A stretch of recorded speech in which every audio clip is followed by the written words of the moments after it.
Hi guys, back out at the garden again today, and it's tomato planting time. I actually already, earlier this week, I came out and I put up this one trellis and I planted some. These are all cherry tomatoes along here, but there are still plenty to go. The other evening I was out and I managed to get these posts up for the next trellis, so I'm gonna go ahead and get the panels tied up and start planting some tomatoes.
So that's excuse me.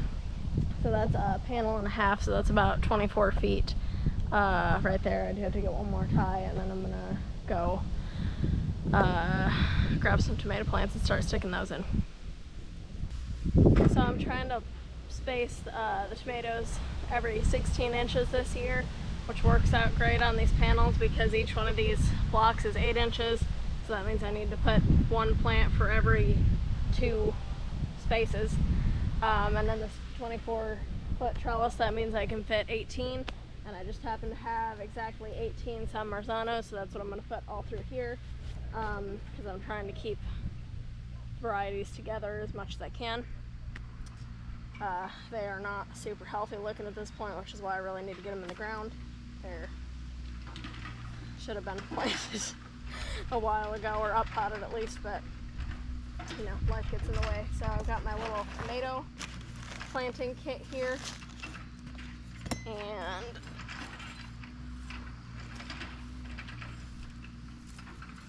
a hole dug.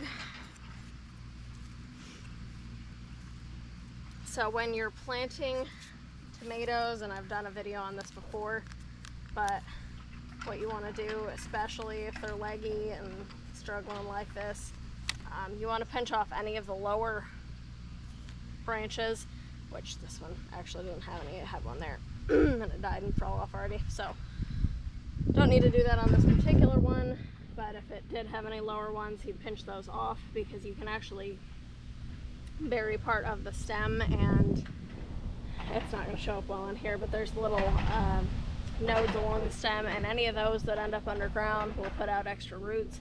So if you do that, it's going to give it a stronger root system and a stronger stem when it starts to grow. So when I plant them, I like to put in a little spoonful of crushed eggshells, and I like to do a little bit of Epsom salt. So the eggshell, of course, has calcium and stuff. The Epsom salt is magnesium, which is supposed to help prevent blossom end rot. And I cover that up just a little bit of dirt so it's not like directly on the roots when they first go in, because that could potentially give them a hard time. And then the other thing I do is, this is sulfur powder, and honestly, not super sure what this does. I've been doing this for a while because an Amish friend of mine told me to do it. She said to roll the root ball in it. I just take a spoonful and kind of sprinkle it all around it. She said it helped prevent blight.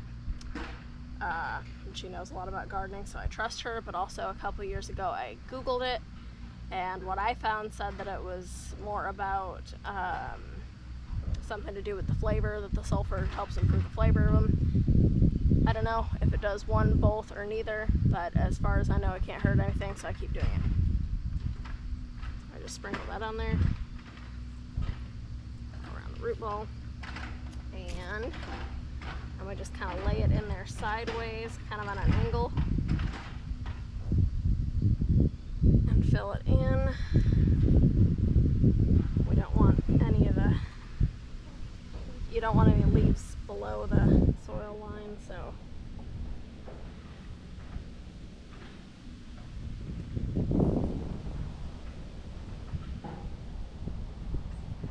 Kind of do it on an angle and curve the stem up a little bit as you're packing the dirt in around it. It'll head straight up on its own eventually, but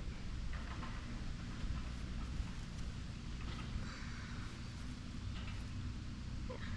So these guys are a little bit on the smaller side, but hopefully getting them in the ground and letting them have some room and getting them some mulch and maybe a little bit of manure around here should give them a good boost, and hopefully they will take off and grow. I'm a little bit concerned about my tomato plants this year because I moved them. I have them over here in this little greenhouse. It's not a heated greenhouse or anything, but after I had them in there, we did have one freeze, and it didn't kill them, so it didn't get below freezing in the greenhouse, but still any cold temperatures can cause tomato plants to be stunted.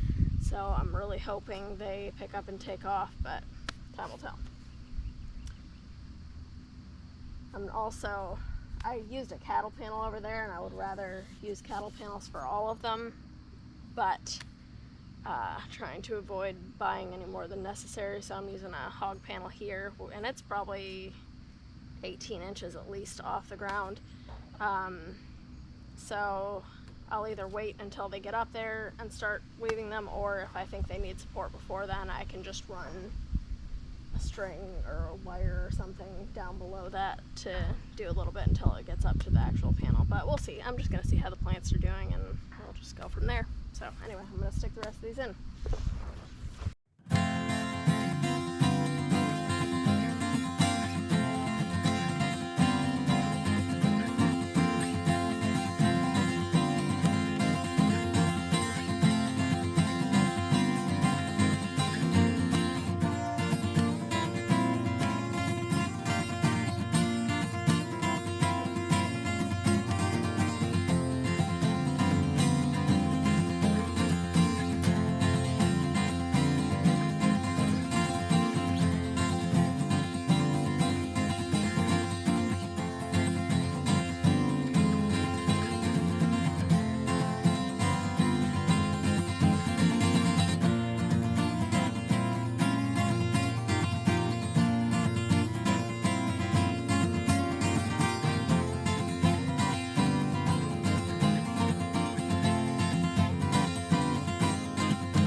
Back at the garden, the only thing I got planted the other day was this one row of the San Marzanos, but that's okay because Katie Kubota here. Hello everybody. This is her garden.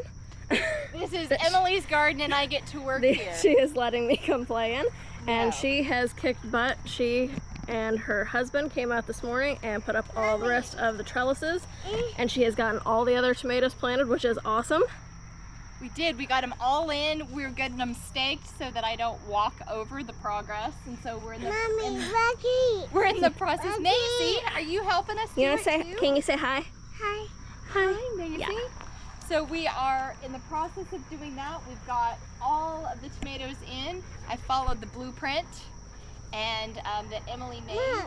And today, the rest of the afternoon, what we're going to do is the herbs, the melons in the back corner, and then we're really going on how many peppers did you grow? 40 pepper plants. No big deal. No big deal. Just 40 pepper plants. So we're going to get those planted today, and that'll be a good day. Yeah, those are going to go. Bourbon. Yeah, that will have killed it. These are all the peppers are going to go along these trellises and that end one, along with the tomatoes. So we got the San Marzanos here. This one was the Dead Sunset over here, correct? Yep, that's Dead Sunset. Which is a yellow beefsteak. That one is... That's the, those ones. What? That's the Matt's Wild Cherry tomatoes. Okay, gotcha. That's all of These are cherry tomatoes. Yep. And these are, This is the German, the Black Beauty. yeah, we got beefsteak. Black Beauty, German Johnson's, and Cherokee Purple. And then that one is the classic beefsteaks. And then over there we've got some more cherry tomatoes. There was what, yellow pear and black strawberry. And Yeah, I did the black strawberry first and then the yellow pear on the very end. Awesome. Okay, so we got a lot of tomatoes. So I mean, if tomatoes are good for us, we are gonna live forever. Oh yeah. So I'm very excited by We've got all the tomatoes, and we got okra right in here that we are trying not to step on. It's a journey. And she's putting in herbs, and we just got all the things. We've got all the things. So, Katie Kubota doing an awesome job. Just trying to make you proud, Emily. Your job. It's your Okay. garden. I'm just working it. Okay, so we will see you guys next time. Bye-bye. You say bye-bye? Bye-bye. Bye-bye. Bye-bye.